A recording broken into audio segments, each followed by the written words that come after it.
Salut toi! Aujourd'hui on se retrouve sur cette vidéo du tutorat pour un Draw My Life. Ou plutôt un Draw My Birth. Enfin bon, je me présente. Moi, c'est Ambre. Embryon. Alors je sais, là je ressemble pas à grand chose, je suis un peu ronde, j'ai les yeux un peu rapprochés, mais bon bref. Moi, je suis un petit fœtus tout gentil. Enfin bref, passons au vif du sujet. Ma carte d'identité. Tout d'abord, quand tout a commencé, j'étais une seule et même cellule. Et cette cellule, on l'appelait zygote. Donc ouais, je m'appelais zygote à l'époque. Je sais, mes parents, ils ont pas été cool pour les noms. Mais ça, c'était au tout début. Après, ça a changé. J'ai changé mon nom. Zygote, c'était expiré. Et je suis donc devenue embryon. Mais bon, finalement, comment j'ai obtenu ce nom? Parce que c'est là qu'on est intéressé. Et ben, il y a eu un process que tu as peut-être vu cette année, qui s'appelle la fécondation. C'est un peu barbare, mais en vrai, c'est un bel ovule et un spermatozoïde. Bon, pas particulièrement beau, hein. Il est pas très beau. Mais ça devait être le plus mobile, ou en tout cas le plus viable. Je te raconte pas le process. Il y a eu petite drague, petit flirt, petit coup d'un soir, et bam, on y arrive. La fusion. Fusion ovule spermatozoïde, la fécondation, me voilà. Bon après, on t'épargnera les détails, parce que ça commence à être un petit peu trash, donc on va éviter. Jusque-là, vous me direz, ça va, franchement c'est cool. Mais ça c'était au tout début. Vous vous doutez bien, il y a une suite à mon histoire. Il s'est passé un truc de fou. Franchement, c'était grave, c'était très douloureux, j'ai pas trop aimé. Je me suis clivée. Alors, qu'est-ce qui s'est passé? J'étais une seule cellule, et tout d'un coup, bam, on coupe en deux, je deviens deux parties de moi-même. Imaginez la douleur? Plein de fois. Bon, vous voyez une clémentine? Franchement, moi j'étais une jolie boule bien ronde, et je suis devenue plein de quartiers de clémentine les uns à côté des autres.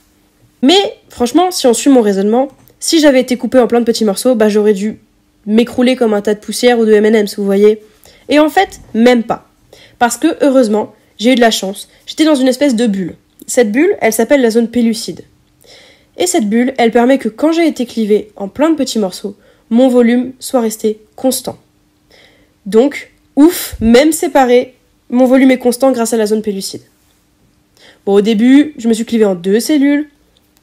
Et puis j'ai commencé à me cliver en partant du PA jusqu'au PV. Bon, vous allez me demander ce que c'est que le PA et le PV chez moi. Hein. Et en fait, ça correspond un peu comme toi pour t'orienter avec crânial et caudal. Mais pour moi, tout comme toi, chacun de mes pôles possède des caractéristiques qui leur sont propres. Pour le toit, j'ai mis PA, parce que ça sonore, c'est pareil, ça rime. Et pour le PV, retiens plancher des vaches, c'est le bas. Et au milieu de ce bazar, il y a le blastocèle, c'est une petite cavité. Mais j'ai aussi un pôle dorsal et ventral, comme toi. Du coup voilà, je me suis clivée en deux, mes 2 parties étaient égales, ont obtenu chacune le même nom. Ces 2 parties, ce sont les blastomères. Ensuite, mes 2 parties sont clivées chacune en 2, et encore, paf, des chocs à pic. Non, je rigole. En vrai, je me suis coupée en 4, mais cette fois de façon perpendiculaire à précédemment. Mais ce clivage n'a pas été égal. Et ouais, je me suis ratée. Du coup, du côté du PA, j'ai des petits morceaux que j'appelle les micromères, et du côté PV, j'ai des gros morceaux que j'appelle les macromères. Ces 4 morceaux de moi sont rassemblés ensemble, donc ils ont fabriqué des jonctions. Et en se mettant en cercle, ils ont formé à l'intérieur une cavité. Bon, on en a parlé, c'est le blastocèle. Ce sont des blastomères et un col, en forme de t-shirt, comme un t-shirt, qui forment une cavité. Et avoir une cavité pour pouvoir rien faire, c'est pas super fun. Embryon, moi, j'adore le fun, donc j'ai ajouté un liquide histoire d'être bien. Ce liquide, c'est le liquide physiologique de l'embryon. Pendant ce temps, en fait, j'étais en plein transport, et me voilà, à J5. Direction la trompe utérine, l'utérus, l'endomètre utérin, où je me suis implantée à J5. C'est ce dont on vient de parler, l'anidation. Ouais, j'ai fait un long chemin. Bref. Plus on est de fous, plus on rit. Du coup, j'ai commencé à me cliver jusqu'à 32 parties de moi. Et ouais, ça fait beaucoup. À 16, je me suis dit, allez, on définit un stade. 16 parties de moi, ça s'appelle la morula. Et puis à 32, donc 16 x 2, c'est ce qu'on appelle le stade blastula. Bon, en vrai, jusque-là, vous suivez quand même. Mais bon, une fois arrivé là-bas, dans mon petit utérus, je me rappelle que j'étais sous forme d'une boule avec plusieurs parties de moi reliées entre elles. Et quand je suis arrivée là-bas, j'ai acquis ce qu'on appelle le savoir, le langage, c'est-à-dire la communication, l'induction et la compétence. Bon, je vous rassure, le chinois, personne ne sait le parler, même moi.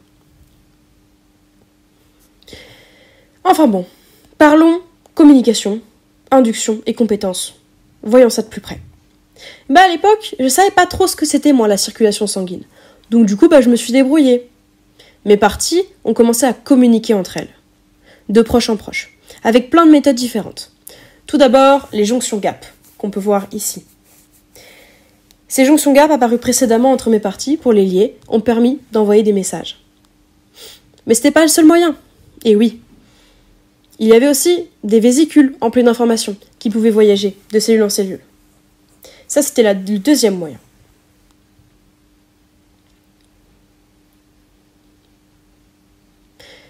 Et cette façon de communiquer par des petites vésicules, on appelle ça la communication paracrine. C'est une cellule qui, grâce à ses vésicules, va interagir avec les cellules de son entourage proche. Après, changement de méthode, on peut communiquer de manière beaucoup plus directe, finalement. Et là, c'est comme un check, tapage dans les mains, bon petit check, high five, on est là, communication dite directe.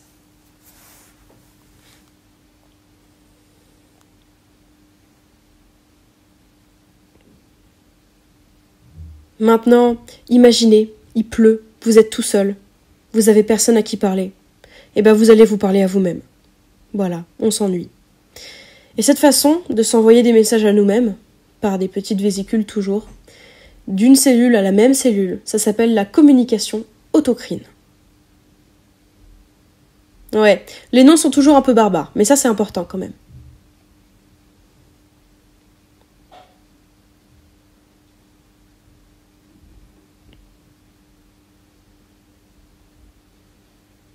Après, les informations à distance, je savais pas trop faire encore.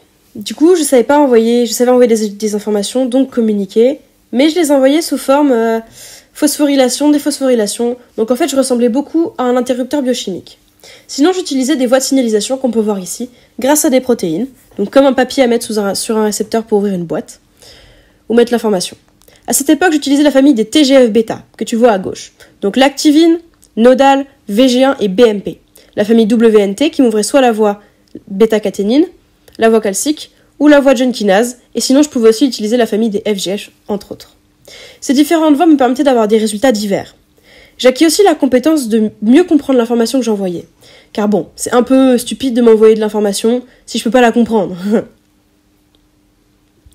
Enfin, j'acquis l'induction, qui me donnait la capacité de pouvoir réaliser l'objectif de l'information transmise que j'avais comprise. À l'époque, ces acquis me permettent, et me permirent d'ailleurs, de pouvoir décider de comment telle ou telle partie se différencierait, seulement en envoyant des informations aux cellules aux alentours.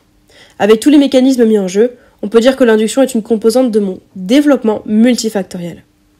Par ailleurs, je ne pouvais réaliser que deux types d'induction. Les instructives, qui me permettaient de modifier la différenciation prévue pour une cellule, et la deuxième, permissive, elle servait juste à permettre à la cellule de devenir ce qui a été prévu.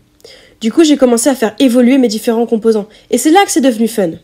Wow, ralentissez! Alors j'ai commencé à les faire évoluer. Du coup, j'ai mis le trophoblast, et paf, ça a fait des chocs à pic. Non, ça a fait le cytotrophoblast et le syncytotrophoblast. Ouais, je sais, les noms sont vachement barbares. Donc actuellement, je suis recouvert de 3 couches. Le syncytotrophoblast, l'intermédiaire, le cytotrophoblast, et le plus interne, le mésoderme extra-embryonnaire. Du coup, à eux 3, ils recouvrent la cavité où je suis. Le coélome extra-embryonnaire, qui lui-même recouvre la sphère embryonnaire, sauf le pédicule embryonnaire. Ouais, c'est une grosse couche. Et puis, bon, bah voilà, comme toute sphère, la sphère embryonnaire a au final 2 hémisphères. Et ces deux hémisphères vont s'appeler la cavité amniotique, en haut, et la vésicule vitéline, en bas. Et voilà, on y est. La fin de ma première semaine. Mais bon, vous savez bien, ce n'est pas la fin. On se retrouve bientôt pour la 2e semaine.